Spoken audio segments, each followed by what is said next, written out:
Tikriausiai dažnas iš mūsų, kuomet sugalvoja pakeliauti link pajūrio ir turi daugiau laisvo laiko, renkasi tą gražų vaizdingą kelią Panemunę, tai šitoje vietoje viskas aišku. O štai kas per daiktas yra klasteris, man visiškai neaišku. Dėl to šiandieną pas mus svečiuose klasterio Panemunių turai valdybos narys Gediminas Naujokas. Gerą dieną, Gediminai. Sveiki. Nesumelavau, dažnas tikriausiai ar ne yra važiavęs prie jūros Panemunę, to nuostabiu keliu, bet labai retas žino, kas tai yra per daiktas klasteris. Jo, čia iš tikrųjų tas yra, kad dažnas galbūt važiavęs, bet dauguma dėja šiai dienai renkasi greitį galbūt ir važiuoja autostrada, o nesirenka to tokio atsipalaidavimo ir nevažiuoja Panemunė, kur galbūt ir lėčiau, bet galima pasimėgauti.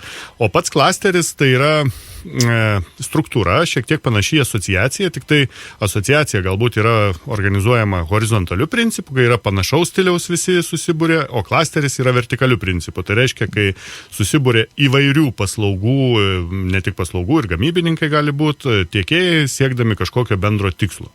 Tai mūsų klasteris yra turistinis ir mūsų pagrindinis yra tikslas pristatyti Jurbarko ir Šakių kraštus. Šiai dienai, galbūt tikimės ateityje ir daugiau tų kraštų mes, sakykime, prisijungsim ir parodyti Nemuno apylinkių grožį. Kada kilo idėja, nežinau, kad tai ne vakar dienos gimintis, čia metus kelis bent jau reikėtų pridėti. Taip, iš tikrųjų, tai čia yra, jau mes šiemet 5-metį atšventėm, tai kilo 14 galbūt metais, nes mūsų klasteris yra 15 metų pradžioje įsteigtas. Iš tikrųjų, idėja galbūt kilo daugiau dėl verslios Lietuvos, čia jų buvo iniciatyva. Jie tų klasterių turi įvairių ir buvo tuo metu, sakykime, turizmo klasterių steigimo toks, galbumas nepavadinčiau, bet toks bangelė, tai pavadinkim. Tai tuo metu įsisteigė pirmieji klasteriai. Mes turbūt kiek skaičiavom, lyg tai 3 esam iš turizmo klasterių, ar 4, kažkurie tie, tai reiškia vieni iš tų pradininkų ir mes galbūt šiek tiek nuėjom kitų kelių negu kiti klasteriai, nes kiti klasteriai daugiausiai būrėsi apie turizmo informacijos centrą. Taip. Mes, sakykime, nuėjom privataus kapitalo, gal taip skambiai pasakysiu, keliu ir padarėm tą klasterį, kad tai grinai yra privataus verslo iniciatyva. Įvairiausi verslo subjektai, ar ne? Kaip čia, viename šitame. Net ir kaip tik sakėte, būtent tas įdomus veikimas, ar ne? Vado nėra, viršininko nėra. Vadas formaliai yra, bet sakykime, pagal klasterių ten tą visą sampratą, iš principo kiekvienas klasterio narys atsisako dalies suvereniteto ir reikia išmokti veikti kartu.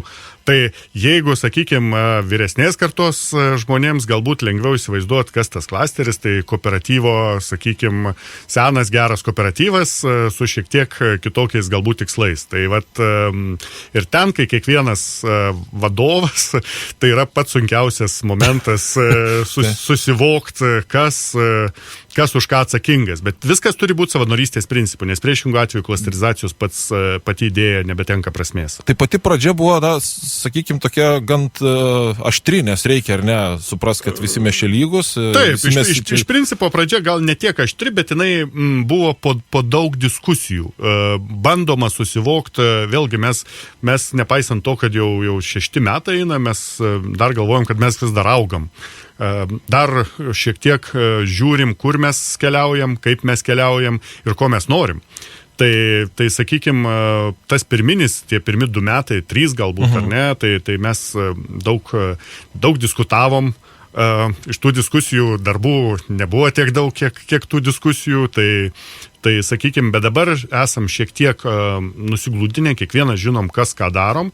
Dar iš tikrųjų, jeigu yra iniciatyvių jaunų ar ne jaunų žmonių, čia netiek svarbu, norinčių kažką tai padaryti, bet trūksta galbūt rankų papildomų ar ne, ar kažkokių finansų, gal čia ne tiek galima pasiūlyti, bet norintys kažką nuveikti šitam krašte, mielai kviečiam, nes iš principo yra klasterio pagrindinė idėja, kad kiekvieno nario idėjos yra svarbios ir aktualios.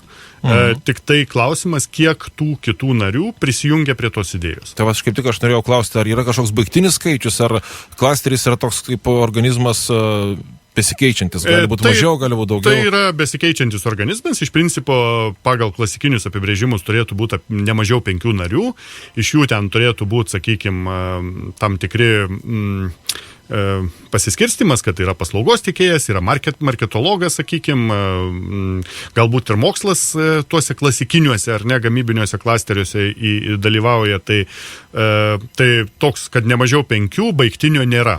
Bet reiškia, kiekvienas narys turėtų būti kažkur kažkam naudingas ir ras savo vietą. Kaip pavyzdį klasikinio klasterio labai dažnai pateikiamas Italijos baldų gamybos klasteris. Tai mafija, sakysit, iš karto. Ne, mafija gal ne. Tai jau ten yra virš kelių tūkstančių narių ir yra nariai, kur sakykime, baldų stambios gamyklos, kur dirba ir ten 20 000 darbuotojų ir yra, kur dirba 2 darbuotojai. Ir kiekvienas turi savo kažkokią funkciją ir užduotį. Tada kraštas, ar ne pats kraštas, Panemunės apylinkės, būtent sakėt Jurbarkas, Šakiai. Taip. Kuo ypatingas? Pačiam, pavyzdžiui, jeigu jūs dabar užsienietį kokį pagautumėte, sakytumėte, tau reikia važiuoti Jurbarką ar kažką, ką pamatyti? Pirmiausia, tai yra vienas nuostabiausių Lietuvoje kraštų, netgi tas kelias einantis nuo Kauno iki Jurbarko yra vadinamas Rojaus keliu. Sutinku visiškai. Jis pripažįstamas antru pagal grožį keliu po Nidos kelio ir sakykime, užsieniečiams mes dabar kaip tik įrengiam, ne tik užsieniečiams, aišku, bet šiek tiek pritaikytus turus pagal šiek tiek tautybės galbūt, aš gal vėliau papasakosiu apie tą visą dalyką. Pirmiausia, tai yra upė, nepaprasto grožio Nemunas. Šalia kelio visą laiką, sakykim. Antras dalykas, tai yra nuostabus dvarai ir pilys, kurios praktiškai irgi visada kas 10 km lydi. Piliakalniai, gamta nuostabi, kur sakykime, visada važiuojant vienoj pusėje žalia, kitoje mėlyna. Na ir žmonės neblogi. Kas man patinka, tai jog tas kelias, kol kas jis yra labai mažai apkrautas. Taip, ir tu kartais gali važiuoti valandą laiko ir įsivaizduoti kaip kokiam filme, jog esi vienas ir tik tai grožėtis, nes faktas matyt, kad su laiku taip nebus. Bet kas... Tikėtina, kad tas kažkiek keisis, be abejo, sakykime, tas aš vėl, kaip minėjau, tas greitis, tai žmonės, kurie dirba, ar ne, ten su sunkiuoju transportu ar su kažkuo, tai jie labiau, tas grožis gerai, bet vertina greitį, nes yra krovinio pristatymas. Taip. O važiuojantys į pajūrį, galbūt mes manom, kad dar šiek tiek ir trūksta tos informacijos. Vėlgi, klasterio ta pati idėja, ar ne, gimė todėl, kad mes matom, kad ir kai ko trūksta pas mus, kad žmonės būtų laimingi ir patenkinti važiuodami pro mūsų kraštus, mes turim pasiūlyti tam tikrų paslaugų. Čia mes kalbame apie pačius natūraliausius dalykus. Pavalgyti, išgert, pernakvot, kažkur pasivaikščiot, dviračiais pasivažinėti. Tie tokie patys einamiausi ir lengviausiai prieinami dalykai. Taip, tai jų iš tikrųjų manom, kad vis dar trūksta, yra galimybės juos daryti. Be abejo, tai vėl čia toks užburtas ratas, ar ne, kaip visi sako, nėra turistų, nėra paslaugų. Taip, bet atvirkščiai nėra paslaugų, nėra turistų. Tai toks ištisa dilema, tai mes manom, kad pirmiausia reikėtų išnaudoti tai, kas yra, suburti žmonės ir įmonės, kad kažką kartu padaryti ir pasiūlyti, sakykime, užsienio analogam nenusileidžiančių paslaugų, kad užsieniečiai ir lietuviai, kurių mes irgi be abejo labai laukiam, jaustųsi smagiai, patogiai ir praleistų labai gerai laiką. Šiokia tokia rizika verslui ateiti į rajoną, kaip pasakyti, su tam tokia lengva nežinomybė, tai čia irgi yra šiokia tokia rizika, ar ne? Verslui rizika, sakykime, ypač prie dabartinių čia tų visų situacijų, ar ne, ten, kada turizmas yra toksai kenčianti sritis labai stipriai, be abejo, tai yra rizika, bet aš, kaip sakau, kai yra rizika, yra ir galimybės. Tai ne vienas verslas be rizikų turbūt negimė ir ir turbūt ir negali egzistuoti, nes kai nustoji rizikuoti, turbūt jau laikas eiti į kitą verslą. Tai šiek tiek rizikos yra, jos bus, bet vėlgi, nežinau, pamačius tas apylinkės, tą grožį, visos rizikos atsiperka. Apie tuos numatomus naujus turus. Sakėte, jog Lietuviai aišku laukiami ir natūralu, kad tikrai nemaža dalis bus mūsiškių, kurie norės pamatyti daugiau tos gražios mūsų Lietuvos, bet aš taip įsivaizduoju, kad mūsų kaimynai Lenkai yra tie, kurių labai laukiam ir mes, ir jūs. Kažkaip aš jaučiu taip. Lenkai yra visi mūsų kaimynai, kaip sakyti, yra labai laukiami, tikrai neišskiriam, tiesiog mes pasinaršę, pasiknaisioję po visą istoriją, supratom, kad ir kaip čia nenacionalistiškai nuskambės, bet mes esam suformuoti įvairių tautų, sakykime, maišymosi. Tai neišimtis yra ir mūsų kraštai, ar ne, Jurbarkas ir Šakiai. Šitie kraštai yra vieni pirmųjų miestai, sakykime, juose atsirado, o jie atsirado ne iš gero gyvenimo, todėl, kad buvo čia pagrindinė kryžiuočių lietuvių kovų, sakykime, zona. Tai kryžiuočiai pradėjo statyti pilis, lietuviai atsakomuoju būdu iš kitos pusės, tai sakykime, vienas, aišku, paskui tada ta mūsų unija su Lenkais, ar ne, tai be abejo Lenkų įtaka yra jaučiama, taip pat yra tų pačių žydų įtaka labai svarbi. Ir rusų, sakykime, spalvingų gan asmenybių yra čia susijusių su tuo kraštu. Tai mes taip pagalvojom, kad, sakykime, pabandyti šiek tiek paraikyti tą kraštą galbūt epochom, ar ne, kad pristatyti vokiečių palikimą, tiek senai, tiek, sakykime, tą prieškario, pokario, ar ne, tie žymieji Vilko vaikai, čia tas regionas, kuriame jie buvo. Lenkų palikimas iš tikrųjų yra įspūdingas, todėl, kad Jurbarko ir Šakių kraštai yra buvę priskirti Bonos Sforcos, sakykime, valdymui, kai jinai ištekėjo ir atitekėjo čia į Lietuvą.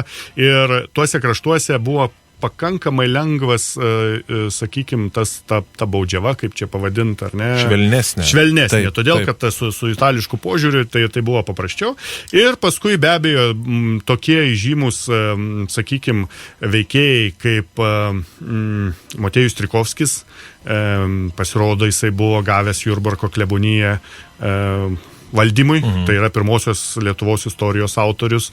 Taip pat maršalas Poniatovskis buvo gavęs Zyplių dvarą, vienintelis užsienietis maršalas Napoleono kariuomenė. Tokie pakankamai spalvingos asmenybės, tai jeigu kas domisi istorija, ar užsieniečiai, ar lietuviai, atvykit, tikrai planuojam parengti gan įdomius turus, su rusų įtaka, žydų įtaka, vokiečių, lenkų. Galbūt dar atsiras ir kažkokių kitų, sakykime, ateityje paieškojus. Bet čia buvo padarytas toks, sakykime, kad labai gilus įdirbis, neužtenka tiesiog sudėlioti kuolelius ir sakyti, kad čia yra pažintinis takas. Čia istorija, aš nežinau, kiek žmonių dirbo prie šių programų ir šių turų. Iš principo, sakykime, tos visos galbūt kažkiek istorijos, ar ne, jos ir esamuose turuose, jos kažkiek kai kur yra paliečiamos, bet tokio galbūt šiek tiek koncentrastiškesnio, tiesa, su žydų, ar ne, palikimu kažkas yra daroma, bet mums, sakykime, mes nenorim išskirti ne vienos, mes džiaugiamės kiekviena ta tauta, kuri savo įtaką padarė ir, sakykime, tie patys žydų palikimas, tai ta žymusis kugelis, ar ne, kur čia visi gyrėmės, tai iš tikrųjų yra žydiškas patiekalas ir jeigu jų nebūtų buvę, mes gal ir kugelio neturėtume. Liūdnas reikalas. Tai dėl to, sakykime, mes taip pagalvojom, kad atvykusiem iš kitos šalies, ypač jeigu Lenkui, ar ne, jam norisi išgirsti ir kuo Lenkai čia, sakykime, prisidėjo prie to krašto. Žinom, kaip mes džiaugiamės lietuviai, kuomet išlenda, kad kažkoks giminaitis tolimas, lietuviško kraujo turintis kažko pasiekė, taip šildo dūšią. Taip, tai čia tiesiog ir mes norim, sakykime, parodyti neatskirtinumą, o tą bendrystę, kad mes kartu maišėmės tam tautų katile ir tebesimaišom, sakykime, ir kad čia nieko tokio blogo ir dėl to niekam neatsitiks, tai mes kažkiek galbūt pasižiūrėjom į užsienio pavyzdžius, į tų pačių Lenkų, sakykime, ar ne, nes tikrai jie išskiria, ypač Augustavo krašte, tam lietuviam skiriamas nemažas dėmesys, todėl kad ten ta zona, tai pagalvojom, kuo mes blogesni, todėl kad mes dalyvavom Lenkijoje parodoj turizmo ir iš tikrųjų pastebėjom, kad Lenkai domisi, kuo Lenkai, sakykime, susiję ir ta kalba būtina, kad Lenkai mėgsta Lenkų kalbą turus, tai mes stengsimės pasiūlyti Lenkų kalbą. Ne tik būtent tokie etniniai turai, ar ne, bus organizuojami, yra dar dvi temos labai plačios - aviacija ir muzika. Taip, čia yra toks, kaip čia net nežinau, ar galima sakyti, taip netyčia atsiradusios temos, todėl kad turbūt visi yra girdėję ten kaip minimum Antaną Šabaniauską, ar ne, Žymų Jurbarkietį, turbūt labiau besidomintys klasikinė muzika yra žino ir Sodeikas. Mes pradėjom šiek tiek, sakykime, ieškoti ir suradom, kad iš tikrųjų nemažai garsių ir žinomų muzikos atlikėjų yra kilę iš Jurbarko arba Šakių kraštų. Tai dabar, sakykime, vienas tų garsiausių, ar ne, kuris turi Holivude net 3 žvaigždutes šlovės, tai yra Elas Jolstonas, kuris kilęs iš Seredžiaus. Ir tai viena didžiausių Holivudo prieš antrą pasaulinį karą žvaigždžių. Ir pagalvojom, kodėlgi nepapasako tos visos istorijos. Reiškia, kažkuo tie kraštai buvo tokie, kad tokie žymus pakankamai atlikėjai juose pradėjo savo kūrybą. Reiškia, tie kraštai juos įkvėpė, mes taip galvojam. Dėl aviatorių, čia irgi, sakykime, atskira istorija, kai išėjo Gražinos Sviderskytės knyga Uragano kapitonas apie Romualdą Marcinkų, tokį net drįsčiau pavadinti tarpukario pramuštgalvį, kuris buvo visų galų meistras ir aviatorius, ir Lietuvos futbolo rinktinės treneris, ir pats futbolininkas. Tai vėl pradėjom žiūrėti, o kas čia, kaip čia yra, ir pasirodo, kad tų aviatorių pas mus buvo ir kitų. Ne vienas ir ne du. Taip, ir Antanina Liorenšaitė, kuri pirmoji moteris iššokusi su parašiutu, ir turbūt nežinau, aviacija besidomintys turbūt puikiai žino Bronio Oškinį, sklandytuvų konstruktorių. Tai vėlgi reiškia, kažkas buvo, kad tie žmonės norėjo kilt, norėjo verštis. Mes galvojam, kad tas, nežinau, Nemunas turbūt ar ne, nes vėl su aviacija, ta garsioji eskadrilė Normandija, Nemunas, visur yra tos tokios lengvos sąsajos, kad kažkur tai kažkas tai matyt skatina žmonės nuolatinis upės judėjimas. Taip. Nors atrodo, Nemunas teka pakankamai tokiu lietu ir žmogus nusiramina, bet galbūt mes galvojam taip, kad nusiramina ir kyla naujos idėjos, kurios verčia kilti aukštyn. Tai kviečiam visus pasisemt naujų idėjų ir kilti aukštyn. Tuo pačiu pristatot ir naują prekinį ženklą, kuris žymė, ar ne, naują etapą. Taip. Prekinis ženklas, vėlgi, turim mūsų nuomonę pakankamai gražų mūsų klasterio ženklą su baltiškom, sakykime, simbolika. Tiesiog pagalvojom, kad pristatant tuos turus, ar ne, labai svarbu parodyti kažkiek tų simbolių, ką mes čia tokio pristatom.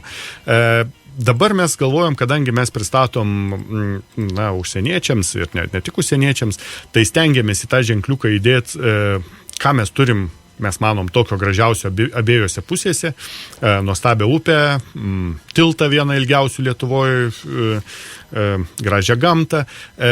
Mūsų mintis tokia, kad, sakykime, turų galbūt grupėms ar ne, ar kažkokiems, tai daryti atskirus ženkliukus. Jeigu gamtinis turizmas, čia vienas ženkliukas, jeigu tas toks istorinis, architektūrinis kitas ženkliukas, tam, kad žmonės galėtų identifikuoti, kas čia yra, pasižiūrėję į ženkliuką, ne vien tokia abstrakcija paprastutė. Jeigu taip žvelgiant dabar į ateitį, tai klasterio vizija yra kokia? Kaip jūs save matot, nežinau, po 5-mečio, po 10-mečio, arba kokie jūs norėtumėt būti, kiek užaugę? Gal neužtenka tik tai to Jurbarko, gal dar kažko reikia? Iš tikrųjų mes gal sakykime, ir pati mūsų istorija tokia rodo, kad mes kažkiek augam, nes pirminis pavadinimas buvo Jurbarko turai. Taip, iš tikrųjų, kai mes įsisteigėm, buvo Jurbarko turai, bet tada atvažiavo iš akių Gulbelės atstovai ir sako, palaukit. O padarom Panemunių turus, kadangi Šakiai yra, tokie, kaip čia sakykime, Jurbarkas su Šakiais, amžini tokie kaimynai, lyg lengvi varžovai, visada patraukiantys per dantį, bet sutariantys visada gerai. Tai mūsų vizija ir yra, kad galbūt čia nebūtinai apsiribot vien tik tais kraštais.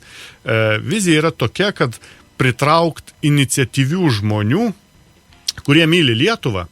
Čia tikrai neišskirsiu viso krašto, ar ne, kad čia Panemunės, ar tiesiog, kurie myli Lietuvą ir kurie tą Lietuvos grožį, jau čia aš šneku apie visą, nori parodyti ir kitiems lietuviams, ir užsieniečiams. Tai mes tikrai manom, kad nebūtinai mes taip labai atviri esam, jeigu mes neturim tos paslaugos kažkokios savo kraštuose ir ar dėl laiko stokos, ar dėl finansinių, neapsimoka jos kurti, arba neįmanoma, mes tikrai galim imti, sakykime, iš Telšių, iš Vilniaus, iš Kauno, tai visiškai neturi jokios įtakos. Svarbiausia, kad žmonės norėtų kažką daryti ir turėtų idėjų. Tai čia yra pagrindinis kriterijus. O po 5 metų klasterį mes matom kaip stiprią organizaciją, kuri, mes jau esam tam tikrus projektus, sakykime, įgyvendinę, kuri turėtų savo turtą, savo materialinę bazę ir kuri leistų teikti kažkokias galbūt apibendrintas paslaugas, kur klasterio nariai tiesiog vienas ten, sakykime, maitinimą organizuoja, kitas apnakvindina, trečias pramogas. Tiesiog toks bendras geras produktas, kad žmogus, bet kuris turistas, sako, aš noriu pailsėti. Ir gauna visą paketą ir iš jo išsirenka, ką jis nori pailsėti. Aš nuoširdžiai linkiu, kad taip ir būtų, nes čia būtų ta tokia bomba, ne tik užsieniečiam. Kaip po geros paskaitos jaučiuosi tiek informacijos gavęs. Kur reikėtų ieškotis dabar apie jūs daugiau, kur sužinoti daugiau apie turus ir visą kitą? Taip, dabar mes savo dar turime Facebook paskyrą, jinai dar tokia šiek tiek pavargusi, mes kaip sakom, bet mes jau ją intensyviai atnaujinam, tai pirmiausia pasirodys informacija Facebook apie visas naujienas, Instagrame, taip pat atidarinėsim, nežinau ar galima sakyti, atidarinėsim tinklapį. Atidarinėsim tinklapį, kuriame bus daugiau tos informacijos apie visus turus. Stengsimės tą informaciją pateikti galbūt keliomis kalbomis, kad būtų patogu visiems susirast. Ir be abejo yra kontaktai ir tiesiog atvažiuokit prie Jurbarko ar prie Šakių ir gausit pasimėgavimą. Kol dar iš tikrųjų tas ruduo lepina. Tai Panemunių turai, tas pats Google'as duos, ką reikia. Taip. Ačiū, Gediminai, kad atkeliavot. Ačiū Jums. Iki kitų kartų. Iki.